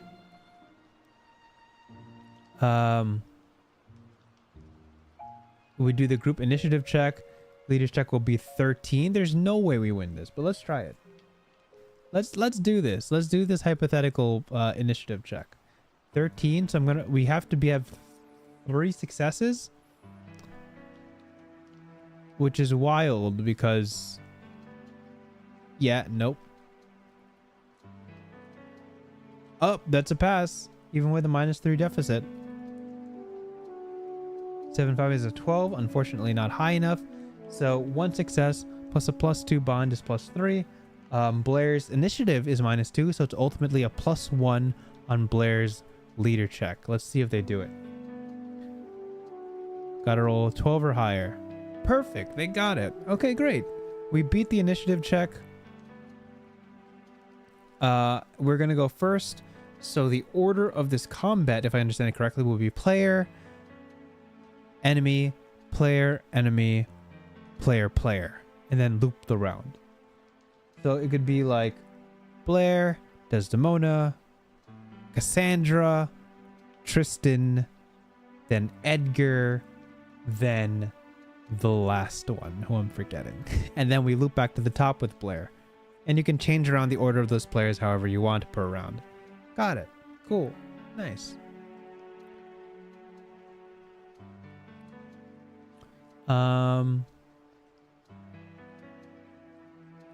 Villains have their own resource of their own. Villains have a resource of their own called Ultima points. After performing a check, if the villain didn't roll a fumble, they may spend 1 Ultima point to evoke one of their traits and re-roll 1 or both dice. Oh, cool. So this is just like Fabula points. They have Ultima points. Ah, good guys have Fabula points. Villains have Ultima points. I get it. So they, just like Fabula points, they can re-roll 1 or both dice, or they could instantly recover 50 MP and fix all status effects. Dang, that's pretty good. I mean, I like that. Sometimes stacking status effects makes the battle really boring, so I get this. They can also spend 1 point to leave the scene safely, preventing anyone from interfering with their escape. They can also do this upon being reduced to 0 hit points. I don't know if I like this. I don't... Huh. Yeah, this one actually is interesting to me. Knights of Lost Call, $20? What the... what the... For the record, this is the first time I'm seeing you, fam. Knights of Last Call. Knights of Last Call. Nice. Fabula Ultima is awesome. Dude, with those $20, I could probably just buy the full book. I think the full book is like $17.50. I might just spend it to buy the full book and run it myself. That's actually fantastic. Thank you so much. Just for the record, for anybody watching for the first time, I try to purchase every single game I cover because I feel like that's only fair, because the creator's giving me content. I don't want to like mooch off of my friends and get copies of it. I try to buy my own version. So if I ever do run Fabula Ultima, I'll just use this money to buy it. And that's super generous. Thank you so much, Knights. I appreciate that. I don't know where you came from, but I'm glad you came. Yosemite Mike says, so the villain can always just get away. Not sure about that one. I guess you just don't use it for the final battle. That's fair. So the Ultima points are one time. Yosemite Mike. I guess, is it that they never, do they never recover? Perhaps they never recover Ultima points. Is that the concept? Once they run out of them, they run out of them. The last Ultima point ability lets an enemy escape unless it's a desperate battle for them in which they'd have an out. They don't recover. Okay, so yeah, so interesting. You could almost track how many Ultima points they have. Does this yellow highlighted line then mean that even if they don't have Ultima points, they can leave when they hit 0? I guess that's my real question. You know, I have my opinions on this, obviously. If I feel like the PCs really drop them down, like, definitively, I feel like giving them an out like this to escape. I get it. But I feel it can feel cheap if it's not done correctly. So I get both sides of this. Obviously in D&D, when they rock your villain and you did not expect them to, you try to get them an out before they hit 0. But, you know, it depends on how the story plays out ultimately. Villains can be minor, major, or supreme. That's intimidating.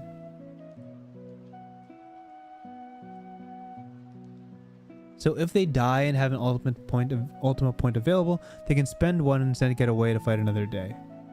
Oh, okay. If they have 0 ultimate points, they cannot escape, guaranteed. Oh, interesting. Yeah, so it's worth it to kind of track their ultimate points over the course of a very long time. I do think, and this is just me playing devil's advocate, right? This is just me playing devil's advocate. That like, basically a bad storytelling GM would have Desdemona never spend her ultimate points in battle, and then just lose 5 times in a row. So like they can never really knock it out. Second donation of $20. You're crazy, Knights. Okay, I'm definitely spending that $20 to buy the book. You're wild. I've never received this much during a stream. You're actually crazy. One of these $20 is going to buy Fabula Ultima. The other one will fund whatever games I'm buying after this point. So, thank you so much for that. That blows my mind that people would do that. Thank you so much. Your name will appear at the bottom of my stream for a while, I'm assuming. For a good while. Let's try to wrap this up. We only have 10 pages. Oh, this is sick art. Oh my gosh. This is Tristan. And this is Desdemona. Honestly, Desdemona looks kind of sick. And part of me wishes she had a stat block that I could use as a PC. But thank you so much again, Knights. Let's wrap the stream up on a high note. There are elite enemies. Basically, each of them count as 2 normal enemies. Elite enemies have twice as many hit points as normal and perform 2 turns per conflict round. Oh, interesting. So yeah. This is how it would play out. So if PCs win their group check, which they did in our example, it'd be PC, Desdemona, PC, Tristan or Desdemona, PC, Tristan or Desdemona, PC, Tristan or Desdemona. Right, and they'd have 2 options. Interesting. And then you you balance it if you have less than that. Great. Wow. Okay. So be it. Battle against Desdemona and Tristan can be quite challenging. Our advice is to be patient and take your time to strategize. Fair. Non-player characters fall to 0. Their fate is decided. Villains with at least 1 ultimate point will always spend it to safely leave the scene, usually cursing the heroes. Honestly, listen, I'm on page 43, and I'm imagining myself running this for other people, and I can see it. Sometimes the quick starts are a little bit clumsy in like leading new GMs through a scenario like this, but I could totally see my whatever players I have get totally hype running into Desdemona and Tristan. Like the art is cool. Just the visual is cool. It feels very, very JRPG to do this. That's cool. That's cool. If a PC falls to 0, they can surrender or sacrifice themselves. Surrender, they lose 2 Fabula points and suffer narrative consequence. The consequence might be tied to the current conflict. The character who surrenders cannot be killed and will awaken at the start of the next scene, right? Sacrifice. The player loses their life but achieves a major victory in the scene. The player and game master narrate this epic moment together. We encourage you to go overboard with your description because the character will be permanently lost. They willingly gave up their life and cannot be brought back from the dead. Yeah, totally. Every game handles death differently, and this one insists that if a character is going to die, let it be a meaningful one and a willing one. Because by the book, it's impossible to kill a player character without their permission, which is a reasonable choice. And these are consequences for surrendering if you do lose. This is the boss fight. Unlike a JRPG, even if the group is defeated, there is no game over screen. You live on with the consequences of your failures.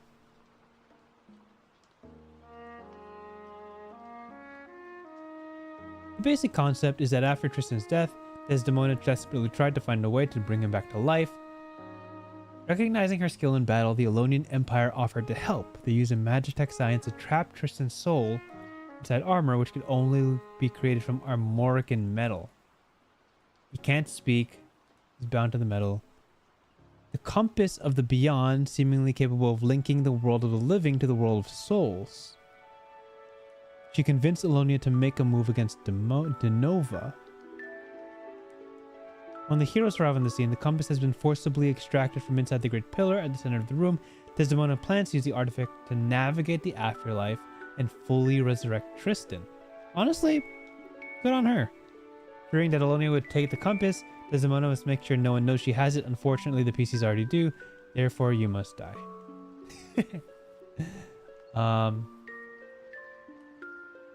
Cassandra will be tried to be convinced to leave. If she's not swayed, Desdemona will fight against her normally. If she decides to leave, she keep the player involved in the scene. If she decides to betray the group, she'll still be controlled by the player, which will likely end with the hero's defeat. Then Cassandra will become a non-player character and leave the group. That's really funny. One of Fabula Ultima's main tenets is that the PCs are expected to do the right thing and act like heroes. If they betray the group, they become NPCs. Yeah, that's valid, right? Yeah, that's kind of the same house rule we have in D&D. Like, if you become a villain, you give your character up to the DM, and they control him from here on out, and you get to play somebody new. It's just kind of the vibe. Negotiating a truce with Desdemona is only possible if the group offers to let her leave with the compass, and reveals that they saw her interest in here. A 10-section clock, so it's a huge process to get her to leave, and definitely, honestly, in this situation, probably isn't possible narratively. You're not going to get 10 ticks on a clock in this one scene where you're interacting with her. It might be a multiple session deal.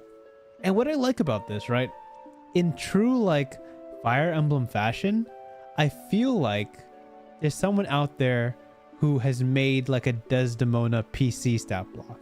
Like, if she's fully convinced to turn to the good side, I could totally imagine a player picking her up and playing as her for the rest of the campaign, and there's probably ways to convert her stat block into things that a player character can pick up, which would be super cool because I love this art, and I'm sure that route can be taken somewhere along the way.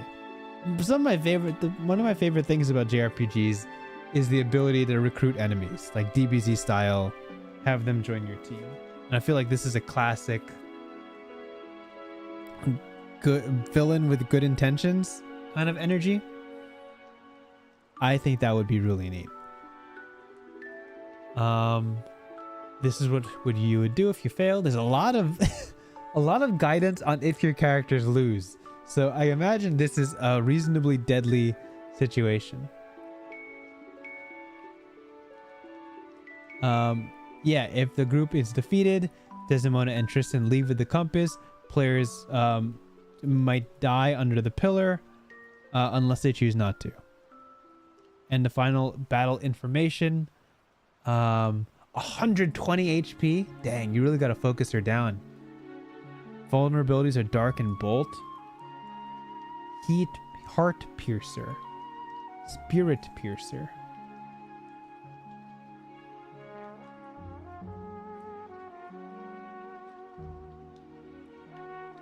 Yosemite Mike, my players rarely want to take over an existing character. That's totally valid. I get that. Obviously it's different. What in the time it takes to win over Desdemona, you're probably already attached to the character you're playing. This is a totally hypothetical scenario where you're playing these sample player characters and want to switch it up. I get it. I wouldn't want to switch to a new PC even if I win over a villain. I think that's silly, and I wouldn't do that in D&D. So I don't think I'd do that in this game too. But I think it'd be cool. Or maybe just inherit her items and weapons, like classic JRPG style where you just win her inventory. That would be cool too. I like that this game fully leans into the JRPG aesthetic, and as a nerd, I enjoy a lot of aspects of that. I truly do. Okay. So let's see. Her spells are very similar to Blair. Highest roll plus 15. Her damage on attacks, HR plus 12. Dang, this is huge. HR plus 12 is massive. So you don't want to fight her up close. And Spirit Piercer drains mind points. It's actually really cool. Tristan has more HP, higher might, lower insight. His defense is higher. I'm guessing, yeah, Cassandra has balanced, but he has high defense, high HP.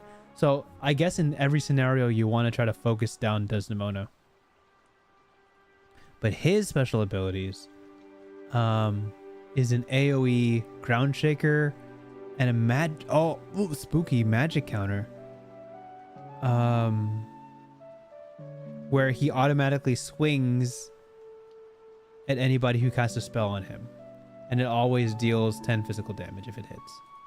That's a cool stat block. Enemy tactics. Oh, I like enemy tactics. I wish there was more of this. Good afternoon from Australia. What did I miss? Kith Yankee 1, you missed basically the whole stream. I'm wrapping up right now.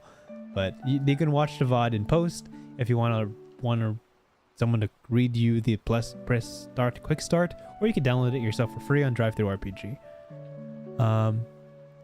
Oh, I saw the monsters in this book. It's really easy to homebrew monsters in Fabula Ultima. Honestly, yeah, looking at these monster stat blocks, it's very organized, very simple to just guess these numbers.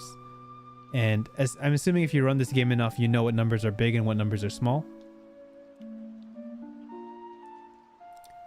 Yeah. Oh, and there's twists. A few twists. If Tristan dies, he can spend 1 to save himself, and his soul will rise from the remains of the armor and dive towards Desdemona. We'll catch it inside the compass. When she falls to 60 HP or less, she enters his armor. Oh, he entered. Oh, let's go. I love this nonsense. I love this stuff. I love phase 2 nonsense. Oh, phase 2 shenanigans are actually the funniest thing. She cannot be targeted by attacks. My strategy of targeting Desdemona would fail. Oh, let's go. I love that. This is stuff I wish there was more guidance on in any of these games. I love phase 2 shenanigans. I think it's the most devious thing that you could do. Like, oh, you think your strategy is gonna work here? Never mind. I now have a flamethrower and fly. You know, that kind of stuff. And if she falls to 0, she spends 1 to escape. Yeah, flawless. Conclusion. Yeah, depending on what happens, You wrap this up, you progress the story, you see how the bonds have changed, and you choose which way to go. Great stuff. Quick rules reference if you need it. Continue, yes, no. Oh my gosh. True nostalgia here. Well, guys, that's basically in the stream. This has been an hour and 50 minutes reading of the Fabula Ultima Press Start Quick Start, which again you can get for free on the Need Games website or on Drive-Thru RPG. You can buy the book, which is also available there, which is 360 pages of content, or you can get the High Fantasy Atlas, which is a setting plus villains plus weapons plus characters supplement, which is 200 pages. So again, 600 pages of content available for this game. I see why people like it. I understand the appeal, or the aesthetic is very, very close to JRPGs. And people did bring up Ryutama as a similarity. I can see it. I feel like Ryutama is more grounded in terms of like a natural fantasy aesthetic, whereas this fully leans into the high fantasy vibe. They have their strengths and weaknesses. I do like the combat system. I think it makes sense. I think it's very solid and easy to homebrew. It's easy to understand and easy to homebrew, which I like. I like when it feels like I could pick this up and design my monsters right away. The visuals are wonderful. The layout of this whole PDF is fantastic and very easy to read. And it energizes me. I really liked the energy. It passes the vibe check. I'm very curious how somebody who is an expert in this RPG would start designing their monsters to fully embrace the JRPG energy or mechanics.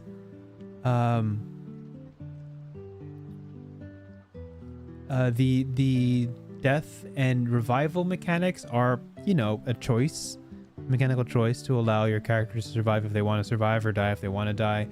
And obviously, coming from a D&D background, a lot of these mechanics are very familiar to me. It's not like mind-blowing, it's not revolutionary, it's solid, and that's good enough for me. So anything you liked or didn't like or felt missing in the game? Well, this is just a quick start. I don't know the full picture of this game. I feel like this game really understands its aesthetic, really understands what kind of game it's leaning towards, fully embraces the high fantasy shenanigans that can happen. And beneath the themes and the motif of JRPG high fantasy, it's a solid foundation. I didn't feel myself second guessing any of the numbers. I felt like it does work out, and if you really wanted combat to go faster or slower, you could tweak those numbers based on your own experience. That's something I like about D&D, where I can kind of feel out how the combat is going and tweak numbers as I go. And this seems like it can do the same. So it puts a lot of trust in the game master's ability to understand pacing, and that's neat. So yeah, I like it. I like it. I feel like this quick start is really good at running games for people. I feel like just reading this on stream, I can probably run this for my friends and they would probably enjoy it as a one-off. Learning the game seems very straightforward. Anyone who's played D&D with me would probably pick this up in like 10-15 minutes at most. So great. Cool. Thank you so much for showing up, you guys. I'm glad this stream went well. I hope you guys think this stream went well. And otherwise, tune in for next week where we do game 26 of the 99 More series, where we continue to cover 99 more tabletop RPGs.